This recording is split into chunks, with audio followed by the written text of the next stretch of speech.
नमस्कार मित्रांनो, आपल्याकडे एक CBZ होती. एक वर्षभर झालं माझ्याकडेच आहे ती. तर बंद होती, सर्व्हिसिंग वगैरे तिचं काम होतं जरा.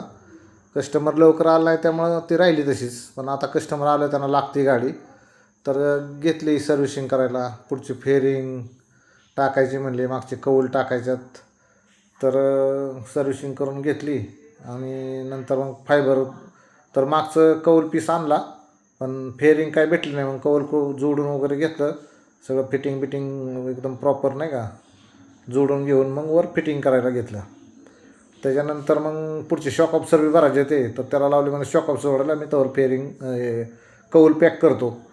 तर साईड पॅनल बी नाही भेटले आणि पुढची फेरिंग बी नाही भेटली, फक्त कौल भेटलं, मग तेवढंच जोडलं. मग शॉक ऑब्सर्व भरून घेतलं, स्प्रिंग वगैरे गेलं तर त्याच्या स्वच्छता लय दिवसाची, वर्षभर माझ्याकडेच गाडी. तर घेतलं करून आणि मग सर्व्हिसिंग करून वॉशिंग करून आणून एकदम टाकाटक प्रॉपर करून ठेवली. पुढचं मटेरियल जेव्हा येईल तेव्हा जोडू. आणि बाकीचं बरंच काम करायचं, पण महाग आहे स्पेअर लय. तर चला, कस्टमर म्हणून तसं करतो आपण. चला, व्हिडिओ बघत जा, लाईक करत जा, शेअर करत जा. आणि मित्रांनो, धन्यवाद.